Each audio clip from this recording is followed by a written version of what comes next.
Hello friends, welcome you all.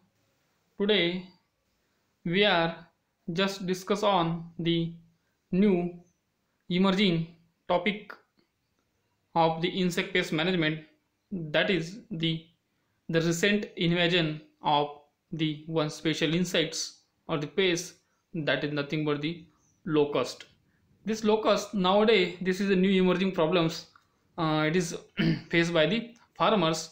So in this lecture, we will see about what is the actual meaning of the locust and how we can manage this locust, and how why this locust is spread, or what is why this swarming of the locust is occurs in our India, and how we can control this locust by our own way. So what is locust? The locust, it is one of the polyphagous pest. Polyphagous pest, it means that the pest having a number of hosts. The pest which feed on the number of hosts. It may be cereal crop, pulse crop, oilseed, fiber crops, vegetable crops, or so on. So it is polyphagous in nature. So what is mean by locust, or what are locust? The locust, it is nothing but the one of the insects that having the Orthoptera order, and it's the family is the Acridiidae. And this locust is nothing but the species of the short horn grasshopper, and these are species that can breed rapidly under suitable conditions and subsequently become a gregarious and migratory in nature. They can travel a great distance and damage the crops extensively on their way. So what is the actual reasons behind the outbreaks of the locust or swarming of the locust in India? In breeding regions, there are irregular showers of rainfall in both the rainfall belts, which brings about the required degree of the soil moistures and vegetations. However, strong winds do not scatter the swarm. It means that the favorable conditions in their breeding areas is nothing but the reasons of the outbreaks of the locust. These are the different species of the locust. It is found in all over the world. That is desert locust, migratory locust, Bombay locust, tree locust, Italian locust, red locust, Moroccan locust, brown locust, American locust, and the Australian locust. But in that, uh, from that, the only the four species it is reported in India. That is the desert locust, Scriptosphaera gregaria, migratory locust, Locusta migratoria, Bombay locust, that is the Patanga succinata, and the tree locust, the Anacardium species. From that, the nowadays the recent invasion of the species of the locust is that the Schistosera gregaria, that is the desert locust. These are the different species found in India. This is the desert locust, that is Schistosera gregaria. What is this actually? The desert locust swarms can be 1200 square kilometers in size and pack between the 40 and the 80 millions of the locusts into less than 1 square kilometer. That is the we can say that the power of the locust. Each locust can eat its weight in plants each day, and so a swarm of such size would eat 192 million kilograms of the plant every day. Hence, this is a more destructive species of the locust. A desert locust, it is a notorious, and the desert locust is a pest of the worldwide importance, as it known to migrate in swarm from one country to another country. It is one of the international pests affecting the about 60 countries, mainly India, Pakistan, Afghanistan, Arabia, Persia, Iraq, and the Africa. So let us see the life cycle of the, or the life history of the locust. The locust is one of the species of the grasshopper. They lay their eggs inside the soils, but in the form of egg pod. In this picture, we can see here the female locust lay their eggs in the, or inside the soils in the pods, and the pods is nothing but the, in each pod the 60 to 80 banana shaped eggs is there. Here, if you see, the female lay the life cycle having the incomplete metamorphosis. It means that having a three life stages: egg, nymphs, and adult. The female, after male female mating, the female lay their eggs in hole in damp swarm or sandy soil called as a pod or egg pod, usually at the depth of 2 to 10 centimeter, and in each pod contain 60 to 80 banana shaped eggs, and cover the eggs with a frothy liquid to protect from enemies, dehydration and the contamination in soil. Then after, the collection of the egg pods led by the number of the locust or female locust is termed as the egg bed. Each beds may vary from a few square meters to several hundred square meters and scattered throughout the regions. Then after the hatching from the eggs, the nymphal stages emerge out, and there are the 5 stages in the nymphs. Then after the adults, it is the final stage. Locusts at this stage level have a fully fledged wings and can fly without problems. Adult appear from June to early July, 2 to 4 weeks after fledging, mating start, and females start laying eggs 2 to 3 weeks later stage. Then after, if you see the eggs are in a banana shaped eggs, 60 to 80 in their pods, and it will be we can say that it is hatching, and after the hatching from the eggs, the young ones is emerge out, and the young ones or the immature stage of this locust is called as a nymphs or the hoppers. It is a wingless. Then this is the adult having a 2 phases, solitary phase and gregarious phase.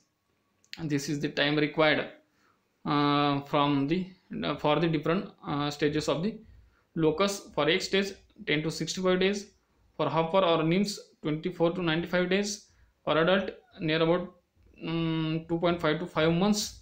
Laying and fledging stage, 40 to 50 days, and adult maturation required 3 weeks to 9 months, and having a 5 to 6 solitarious and 5 gregarious molting is occurs.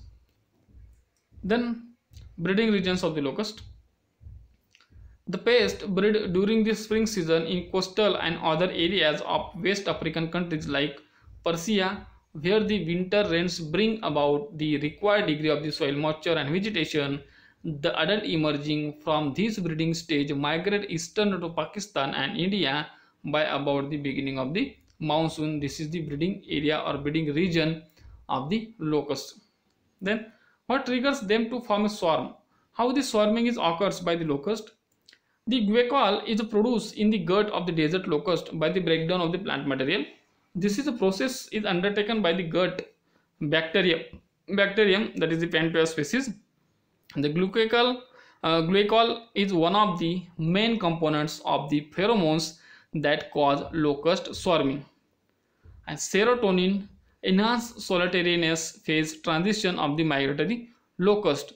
The gregarious adults swarms migrate in direction of the wind at the wind speed and can cover distance of up to about 50 km per day, and the direction and the speed of the wind determine the displacement of the adults and the swarm. Then and the phase theory of the locust is given by the scientist Uva Rao. It is a Russian scientist. It is best known for his work on the biology and ecology of the locust. Hence, he was also referred as the father of acridology because worked on the study of the different locust and grasshopper species. The phase theory it is given by the scientist on the basis of his studies on the locusta in Russia by the 2 species, that is Locusta migratoria and Locusta danica, were recognized as the 2 distinct species as they exhibit marked difference in color, morphology, physiology and the behavior. Investigation by the Uva Rao, however, released that these 2 species were the same species which existed in the 2 phase. Then what is the actual these phases? The 2 forms, gregarious and the solitary, are connected by the intermediate from the transient. This theory was subsequently confirmed for this other species of the locust also. The gregarious phase exhibit black color pattern and the solitary has uniform color which resemble that vegetation on which they live. In this slide we can see here, this is the solitarious and gregarious stage of the locust. What is the actual difference between the solitarious and gregarious stage? The solitarious stage of the locust, it is a crepuscular in nature. It means that it is feeding active or it is active during in night, and the gregarious stage of the locust, it is active in a day condition, hence known as a diurnal. The diet of the solitarious stage is a restricted diet, and here in case of gregarious stage it is a broad diet. Here this is a major difference. In solitary, behave independently, repellent from other locusts, walk slowly with creeping, active mostly at night, that is crepuscular, and diet restricted. In gregarious, behave as a cohesive unit or group, attracted to cone specific, walk rapidly, active mostly in a day, that is the diurnal, and diet it is broad. Then how these locusts become from solitary to the gregarious phase? After the hatching from the eggs, the hoppers form a small dense black patches in breeding areas or breeding regions. Then after these patches merge together and forming a larger bands of the grass locust. Then after that the hoppers is band move together in the same direction, that is becoming gregarious for their for the attack on the vegetations. Then these are some of the conditions required for swarming. Starting for how the swarming is occurs: just swarm take off as per the climatic conditions, then just swarm fly by a different speed with the according to the environments or climates. Then after small swarm is land on the vegetations and start their feeding. Then what is the current situation of the locust? This locust, it is introduced in India from the Pakistan or Iraq or African countries in May 2020. Then after that, it is entered into the India in Rajasthan, Punjab, Gujarat, Madhya Pradesh, and also in the Maharashtra, and attack on the different crop pest. Then about 49,000 acres of cotton, summer pulses, and the vegetable crops have been affected by the locust across 6 states of the Rajasthan, Gujarat, Madhya Pradesh, Haryana, Uttar Pradesh, and the part of the Maharashtra. Swarms of the desert locusts occur regularly in North Africa, the Middle East, and the Southeast Asia, South Asia, usually when drought is followed by the heavy rain. Normally, with the arrival of the monsoons, locust swarm enter the desert areas of India via Pakistan for breeding in June-July, but this year, pink adult swarms were reported as early as April 30 in Rajasthan and Punjab. This is in part because of uncontrolled swarm in Pakistan that breed continuously. Swarm of pink adult fly and travel long distance with strong winds coming from Pakistan, and most of them settle on trees during the night and mostly fly during the day. If you see in the world, this is the second round of the locust attack in India.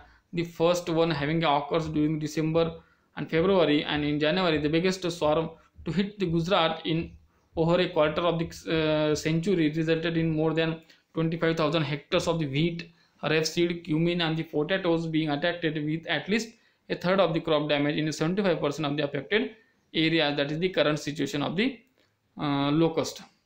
Then how this actually damage? The both nymphs and adult are the damaging stages. After the swarm, if numbers are sufficient, locusts from dense groups and swarm infested area that are usually 5 to 50 kilometers. There can be 40 to 80 million locusts in each square kilometer of the swarms, and swarm can travel about 5 to 130 kilometers or more in one day and attack on the different crop. Then the locusts are voracious feeders. Each adult consumes its own weight of vegetation daily. It is estimated that 1 square kilometer settled swarm contain about 3,000 quintals of the locust, damage 3,000 quintals of the ears by the locust. An average swarms is 10 square kilometer. Biggest 300 square kilometer swarms is not a record. Similarly, hoppers eat 6 to 8 times more than their own weight and damage regularly on the different crops. So the main concept of this lecture is that how we can manage the locust swarming, locust management in our field. Early warning and the preventive control is the strategy adopted by the locust affected country in Africa and Asia to try to stop locust plagues from the developing and the spreading. This is the preventive.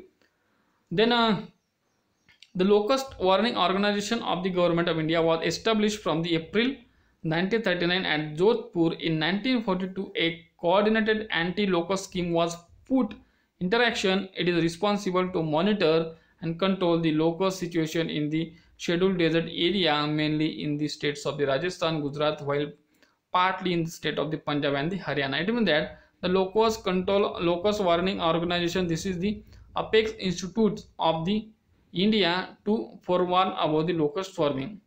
If you see in the world, the United Nations specially fund desert locust projects, which was sponsored by the FAO in 1960. This is being subscribed by the several countries, including India. Its purpose is to develop more effective and less expensive control of the desert locust.